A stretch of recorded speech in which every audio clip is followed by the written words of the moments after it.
बच्चे के लिए रोजगार नहीं है और आप वोट कर रहे हैं पुलवामा पर, तो ये सुधरेगा कैसे? आप वोट कर रहे हैं 5 किलो अनाज के लिए, तो आपको अनाज मिल रहा है। आपने वोट किया राम मंदिर के लिए, तो राम मंदिर बन रहा है। आपने वोट किया सिलेंडर के लिए, तो सिलेंडर आपको मिला हुआ है। बिहार में चाहे जितना कुव्यवस्था है, जिस चीज के लिए आप लोकतंत्र की इस ताकत को समझिए। आप और हम ज्यादा व्याकुल हैं कि वोट किसको दिया जाए। हम कह रहे हैं कि वोट आप किसी को दीजिए, ये जरूरी नहीं है। जरूरी है कि वोट आप किस बात के लिए दे रहे हैं। और अगर आपने बिजली के लिए नीतीश कुमार को वोट दिया है, तो चाहे बिहार कितना नीतीश कुमार के राज में बदहाल हो, बिजली आ गई है कि नहीं आई है। अगर आपने अनाज के लिए मोदी जी को वोट दिया तो अनाज मिल रहा है।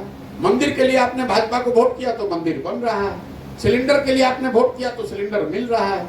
जिस चीज के लिए आप वोट कीजिएगा, चाहे वोट किसी को कीजिए, वो काम होना ही होना है, वो कोई रोक ही नहीं सकता। आप आरजेडी का उदाहरण देख लीजिए।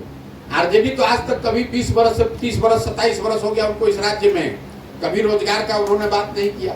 लेकिन पिछले चुनाव में झूठा ही सही उन्होंने वादा किया कि हम 10 लाख रोजगार देंगे। तो आज जब वो सरकार में है तो रोज पूछ रहे हैं कि नहीं, आप पूछिए, चाहे वो खुद बता रहे हैं कि हमने 2 लाख लोगों को का नियुक्ति का प्रावधान किया है। वो करेंगे नहीं ये मालूम है, लेकिन जवाब तो देना पड़ रहा है ना। ये लोकतंत्र की ताकत है, वही बिहार में मर गया है। आप चर्चा किसी और बात की करते हैं और वोट किसी दूसरे बात पर जाकर कर देते हैं। जन सुराज अभियान इसी बात के लिए है कि गांव-गांव घर-घर जाकर लोगों को बताया जाए कि अगर आप अपने और अपने बच्चों की चिंता नहीं करेंगे तो कोई भी चुन कर आ जाए, प्रशांत किशोर चुनकर आ जाएंगे तो भी नहीं सुधरेगा।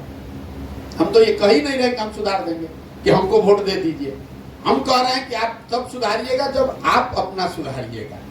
आप जो यहाँ पत्रकार बंधु, हम हर गांव में आप देखिएगा 3500 गांव में मैं ये वॉइस वोट कराता हूँ, लोगों से हाथ उठवाता हूँ कि पढ़ाई की व्यवस्था होना चाहिए कि नहीं।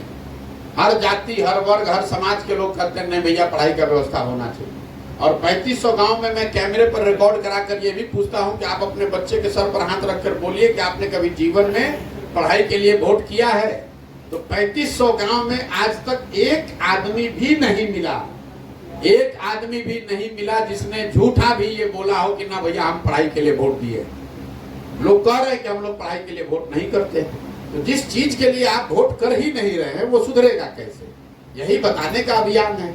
लोगों को अगर समझ में आएगा तो सुधार होगा, और नहीं समझ में आएगा तो जैसे हम लोग जी रहे हैं वैसे जीते रहेंगे।